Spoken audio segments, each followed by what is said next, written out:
আসসালামু আলাইকুম। সম্মানিত দর্শক শ্রোতা সবাইকে শুভেচ্ছা।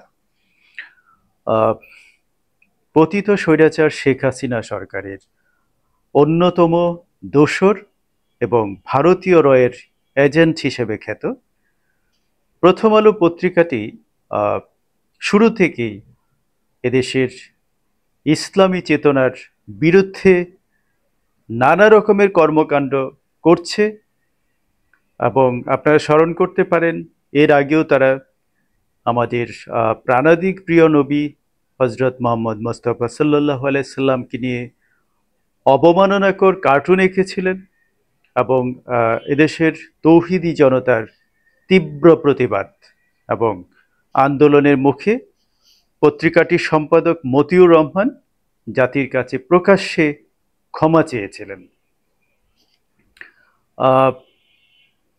কিন্তু একটি কথা আছে যে কয়লা ধুলে না যায় ময়লা, অর্থাৎ যাদের চরিত্রে, যাদের ডিএনএতে ইসলাম বিদ্বেষ আছে, তারা কখনো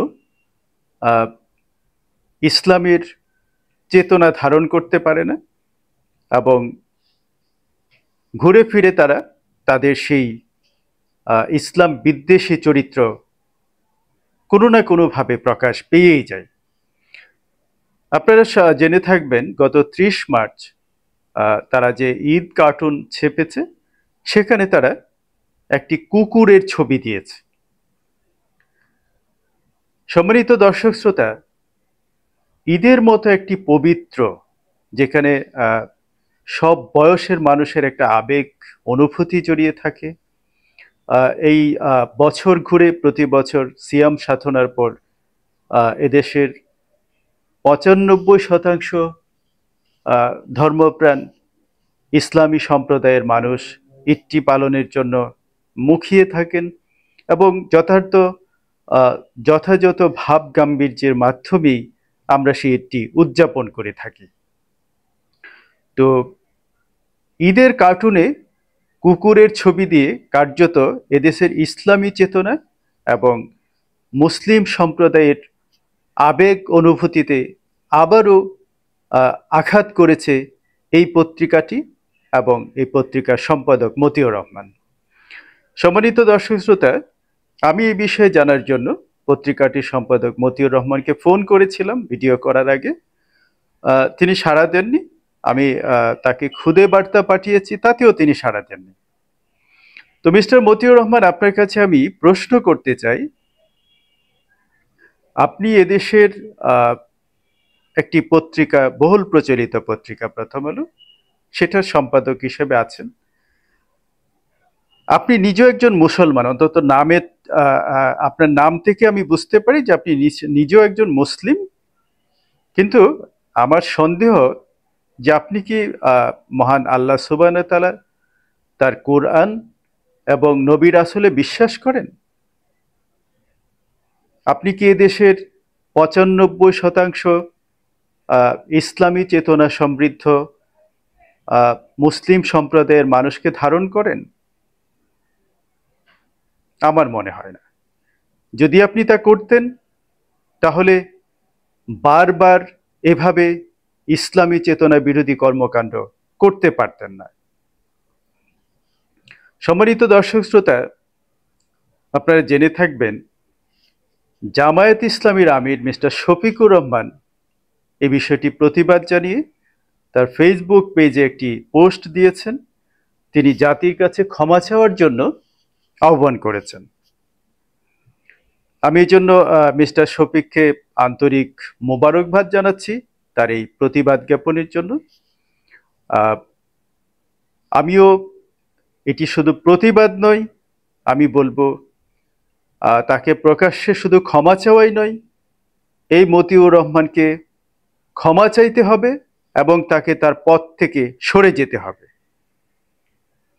দেশবাসীর পক্ষ থেকে, মুসলিম সম্প্রদায়ের পক্ষ থেকে, ইসলামী প্রেমী প্রতিটি মানুষের পক্ষ থেকে আমি এই দাবি উত্থাপন করছি।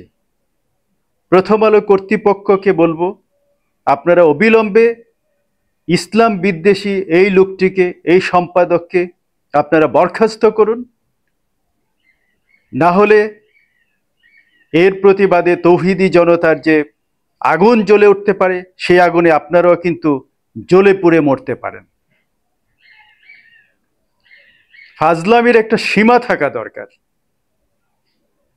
ইসলামকে নিয়ে, ইসলামী চেতনাকে নিয়ে বারবার খেলা করবেন, সেটা এই দেশের মানুষ বরদাস্ত করতে পারে না।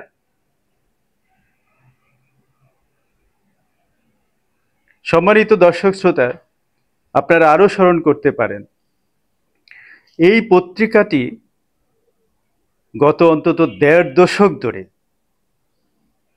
অত্যন্ত বিতর্কিত কর্মকাণ্ডের মাধ্যমে জঙ্গি নাটকের নামে পতিত স্বৈরাচার শেখ হাসিনা সরকারের বয়ানকে সত্যি করার জন্য কাল্পনিক ঘটনা সাজিয়ে, জঙ্গি নাটক সাজিয়ে এদেশের বহু মায়ের বুক খালি করেছে।